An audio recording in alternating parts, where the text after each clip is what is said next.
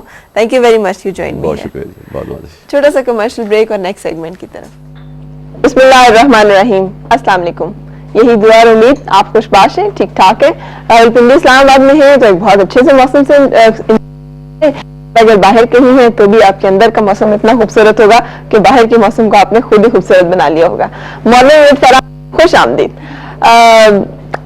ایک شعر آج صبح سے میرے ذہن میں اٹکا ہوا ہے اور بڑا پرابلم ہے میرے ساتھ. کوئی چیز اٹک جائے اگر تو جب تک میں اس کو سیٹل نہ کر لوں, آپ کے ساتھ ڈسکس نہ کر لوں یا کہیں اور ڈسکس نہ کر لوں, میرے ذہن سے نکلتی نہیں ہے. شعر کچھ اس طرح سے ہے, میں بھی اسے عزیز تھا وہ بھی مجھے پسند, پھر جانے کیا ہوا کہ محبت نہیں رہی. اور میں سوچ رہی تھی کہ یہ ڈائلما کسی ایک شاعر کا نہیں ہے, یہ سوچ ایک شعر میں نہیں ہے. یہ شعر, یہ فکر, یہ سوچ, یہ تشویش, یہ گلہ, یہ شکوہ اکثر ہمیں زندگی میں ملتا ہے. بہت سارے لوگوں سے جن سے ہم بات کریں تو ان کے یہی پرابلم ہوتا ہے اور یہی بات ہوتی ہے. ہم بہت دفعہ انڈائریکٹلی بات کرتے رہے, جی یوں ہونا چاہیے, یہ ہونا چاہیے, یہ کرنا چاہیے, یہ ہونا چاہیے وغیرہ وغیرہ, لیکن ڈائریکٹ ذرا ایک پوائنٹ پہ آتے ہیں. فرسٹ یونٹ جو ہے ریلیشن شپ ہماری زندگی میں, اور اس میں بھی جو پہلا یونٹ ہے میاں بیوی کا رشتہ, جو اکائی ہے کسی بھی خاندان کی اور کسی بھی معاشرے کی. آپ کو معلوم ہے کہ بہت چھوٹی چھوٹی باتیں ہیں جو کہ تباہ کر دیتی ہیں ایک رشتے کو. بہت معمولی باتیں, اتنی معمولی باتیں کہ جب بیٹھ کر ان کا احساس کیا جائے, ریوائز کیا جائے, سوچا جائے کہ وہ کیا باتیں تھیں جن کی وجہ سے اتنا زیادہ مسئلہ کھڑا ہو گیا, تو ذہن میں آتا ہے کہ یہ باتیں, مطلب آپ کے ہسبینڈ جا رہے ہیں اور آپ انہیں پہلے تو اللہ حافظ کہا کرتی تھیں, اب آپ بھول گئی ہیں, اب آپ بچوں میں اتنا انوالو ہوتی ہیں کہ آپ کو یاد ہی نہیں رہتا کہ انہیں جا کے اللہ حافظ کہنا ہے. یا آپ شادی کے شروع میں دنوں میں کچھ پھول لایا کرتے تھے اور اب آپ اتنے زیادہ بہن ہوتے ہیں اور اتنے زیادہ انوالو ہوتے ہیں کہ آپ کو یہ دھیان ہی نہیں رہتا کہ ان کی برتھ ڈے ہے آپ کی بیگم کی, آپ اس پہ بھی پھول لانا بھول جاتے ہیں.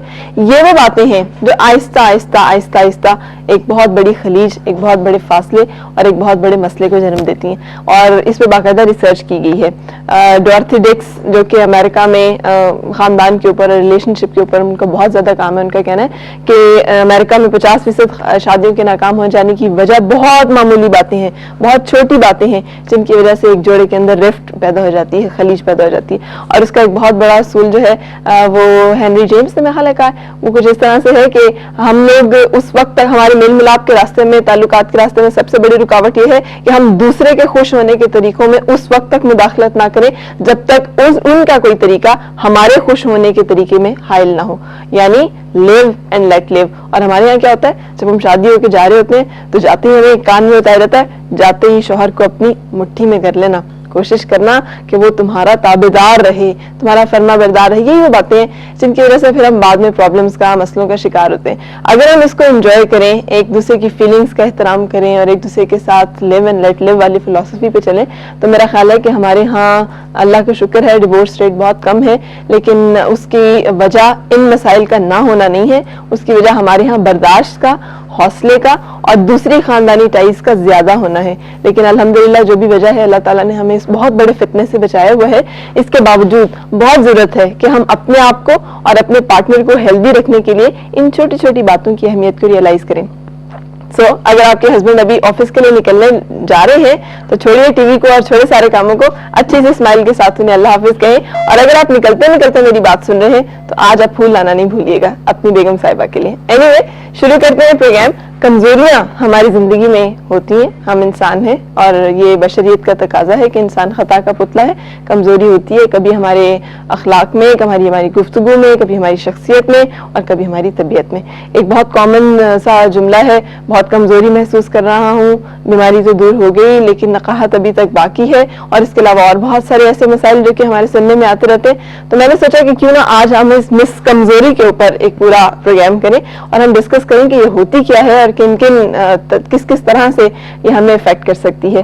اور اس موضوع پہ ہمارے ساتھ بات کرنے کے لیے آئی ایم ویری تھینکفل کہ میرے ساتھ جو شخصیت ہیں وہ اپنے شعبے میں ایک بہت نامور اور قداور شخصیت ہے. میرے ساتھ ہیں حکیم رضوان حفیظ ملک صاحب، چیئرمین اسلامیہ دواخانہ. تشریف لائیے. السلام علیکم حکیم صاحب، کیسے ہیں؟ جی شکر اللہ کا، ٹھیک ٹھاک. آپ کیسے ہیں؟ الحمدللہ. تشریف رکھیے. السلام علیکم. آپ کو دیکھ کے یقین آ جاتا ہے کہ طب میں واقعی اتنی خصوصیت ہے، کیونکہ ماشاءاللہ جتنی خوبصورت آپ کی شخصیت ہے وہ بہت کم دیکھنے میں ملتی ہے. سب سے پہلے آپ کو مبارک ہو تمغہ امتیاز کی جو کہ حکومت نے آپ کو دیا. اچھا، ہم کمزوری کے بارے میں بات کر رہی تھی. آپ کمزوری کو کیسے ڈیفائن کرتے ہیں؟ یہ کیا ہوتی ہے؟ دیکھیں، مختلف قسم کی کمزوریاں ہوتی ہیں. جیسے دماغ کی کمزوری ہے تو اس میں وجوہات تو بے شمار ہے اس کی، لیکن جو عام طور پہ ہوتا ہے وہ یہ ہوتا ہے کہ دماغ میں خون کی سپلائی جو ہے، خون کا پہنچنے میں کسی ایک حصے میں کمی واقع ہو جاتی ہے. یہ بعض اوقات سارے دماغ میں خون کم پہنچتا ہے اور اس کی وجہ سے یہ کمزوریاں شروع ہوتی ہیں. عام طور پہ تو یہ دیکھا گیا، لیکن اس کے علاوہ بھی کئی اور وجوہات بھی ہیں. جب خون کی کمی ہوگی تو پھر آکسیجن کی کمی بھی ہو جائے گی، اور اس کے علاوہ بے شمار اور وجوہات ہیں جو بھی میں آپ کو ڈیٹیل سے بتاؤں گا. کہ جیسے وہ نسیان کی پرابلم ہو جاتی ہے، بھول جانا یا ایک بات بار بار کرنا، تو یہ دماغ کی کمزوری کی وجہ سے ایسا ہوتا ہے. تو یہ دائمی نزلہ رہنے سے بھی ہوتا ہے. پھر زیادہ سونے سے، بہت زیادہ سونے سے دماغ میں ریشہ بلغم کٹھی ہو جاتی ہے، اس کی وجہ سے کمزوری ہوتی ہے. یا بہت کم سونے سے خشکی پیدا ہو جاتی ہے دماغ میں، اس کی وجہ سے بھی دماغ کی کمزوری شروع ہوتی ہے. اچھا. اور تو اب یہ بات ہوگی تو یہاں پہ یہ کلیئر کرتے چلے، نیند آپ کے خیال میں کتنی ضروری ہے؟ کتنے اوسطاً دورانیہ ہونا چاہیے نیند؟ یہ ایج کے ساتھ ڈپینڈ کرتا ہے کہ جیسے 40 ایئرس کا اگر ایک بندہ ہے یا خاتون ہے تو اس کو 8 گھنٹے ضرور سونا چاہیے. 8 گھنٹے سونا چاہیے. اور یہ 8 گھنٹے ایک اسٹریٹ گو میں ہونے چاہیے؟ اسٹریٹ ہو جائے تو آئیڈیل ہے، ادروائز اگر 2 پارٹس میں بھی ہو جائے تو ٹھیک ہے. اگر رات بھر آپ 6 گھنٹے سو جاتے ہیں اور پھر دوپہر میں آپ 1.5-2 گھنٹے سو جاتے ہیں تو بھی ٹھیک ہے. صحیح. زیادہ سونا کسے کہیں گے؟ اگر 10 گھنٹے کوئی سوئے گا تو آپ کہیں گے کہ وہ زیادہ سو رہا ہے؟ وہ زیادہ سو رہا ہے. اچھا، بہت زیادہ سو رہا ہے، وہ 10 گھنٹے سو رہا ہے. تو اور کم سونا کیا ہوگا؟ کم سونے سے دماغ میں خشکی پیدا ہوتی ہے. نہیں، کتنا کم کتنا ہوگا؟ اگر کوئی 2-3-4 گھنٹے 4 گھنٹے 5 گھنٹے. اکثر لوگ رات بھر ٹی وی واچ کرتے ہیں یا کمپیوٹر بیٹھے رہتے ہیں اور صبح مارننگ میں آفس جانا ہے یا اپنے بزنس پہ جانا ہے تو وہ کم سوتے ہیں. دوپہر میں ان کو ٹائم نہیں ملتا اور اپنے وہ زندگی کی اسٹرگل میں چلتے رہتے ہیں، لیکن ہم صحت کا خیال نہیں رکھتے. صحیح. تو ان کو بھی دیکھا گیا کہ وہ دماغ میں خشکی پیدا ہوتی ہے. اور پھر خشکی اگر بہت زیادہ بڑھ جائے دماغ میں تو اس سے لیفٹ سائڈ پہ فالج کا اندیشہ بھی ہوتا ہے. اچھا. اس طرح اگر دماغ میں حرارت بہت زیادہ ہو جائے، وہ غذائی ترتیب اگر بندے کی ٹھیک نہیں ہے تو اس سے دائیں طرف فالج کا خطرہ ہوتا ہے. اچھا. اس حد تک بھی یہ ہوتا ہے. اور حرارت جب بڑھ جائے تو ہمارے جو ہے دماغ میں ایک سرمئی مادہ ہوتا ہے جس سے ہم سوچ بچار کا کام لیتے ہیں، وہ تحلیل ہونا شروع ہو جاتا ہے. اچھا. اور جب وہ تحلیل ہونا شروع ہو جائے تو پھر دماغ میں پختگی نہیں رہتی، انسان خوف زدہ رہتا ہے، نہ ڈر خوف اس کے دماغ میں حرکت رہتا ہے. اچھا. اور بزدل ہو جاتا ہے انسان جب ایسی کیفیت ہوتی ہے تو. اچھا، اس کا مطلب ہے ان تمام چیزوں کا تعلق بھی ہماری غذا سے اور ہمارے معمولات سے ہے؟ جی ہاں. اور یہ مالی خلیات جو ہے یہ بھی دماغ کی کمزوری کی ایک قسم ہے. اور پھر ایک ہی بات کو بار بار کرتے رہنا وہ بھی دماغ کی کمزوری کی ایک وجہ ہے. صحیح. تو اس لیے جو ہے غذائی ترتیب جس کو ہم حکیم صاحبان سارے طب جو ہم طب یونانی میں کہتے ہیں کہ غذائی ترتیب اپنی اتنی متوازن رکھی جائے کہ جس سے اس طرح کی کمزوری نہ ہو. ہم اس پہ ڈیٹیل سے بھی ڈسکس کرتے ہیں. ابھی تو ہم نے شروع کیا ہے، بہت ساری کمزوریاں آج زیر بحث آئیں گی.